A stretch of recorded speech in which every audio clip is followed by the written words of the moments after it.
मित्रांनो, माझे नाव सिद्धिविक्रम शर्मा, माझे शाळेचे नाव जिल्हा परिषद माध्यमिक शाळा आहे।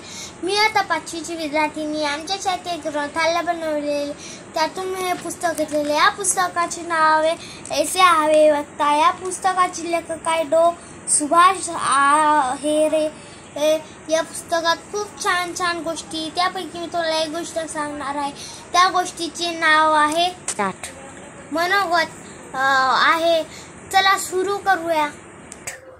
माणूस हा समाजप्रिय आहे। माणूस हा बोलणारा प्राणी आहे। इतर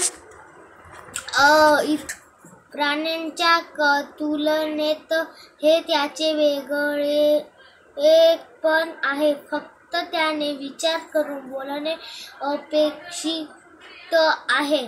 भाषाची श्रवण, भाषण, वाचन व लेखन ही मूलभूत कौशल्ये आहे। श्रवण व वाचन ही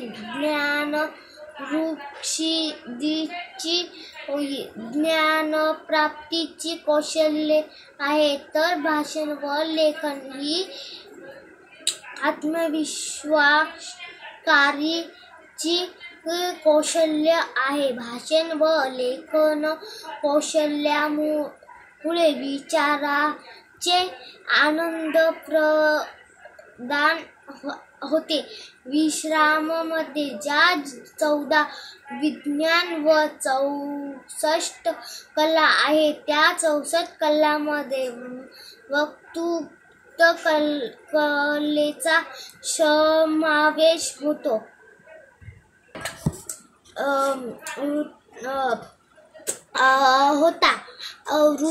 वक्तृत्व म्हणजे सहज भावनाचा, विचाराचा उत्कट, भाषाविष्कारी व भावनाविशारद होय। 21वे शतक हे स्पेशल आहे, तसेच सुसंवादाचे युग आहे।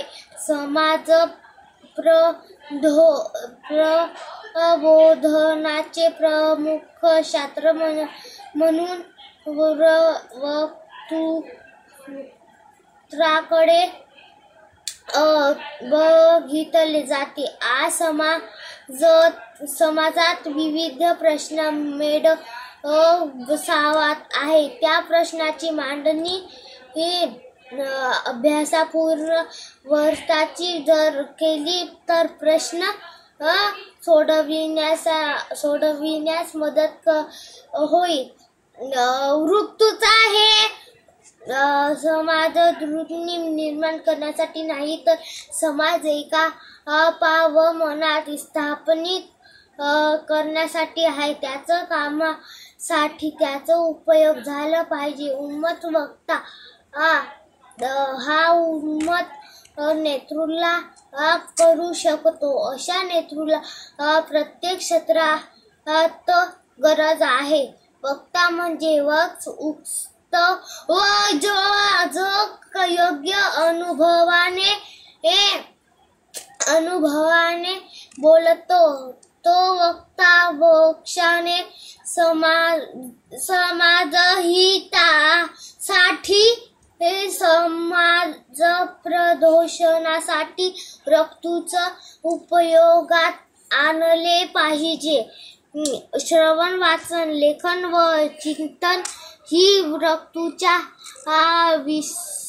विकासाची तनुसूत्री आहे। विद्यार्थ्याच्या वक्तृत्व विकासासाठी एखादा अभ्यासपूर्ण ग्रंथ लिहावा, अशी अनेक दिवसापासूनची इच्छा होती। वक्तृत्वाला विविध अंगाने यात अभ्यास केलेले आहे। आपणास निश्चितच पुस्तक आवडेल। हा विद्यार्थ्यांना वक्ता बनवण्याची प्रेरणा मिळेल अशी मला खात्री आहे। नमस्कार।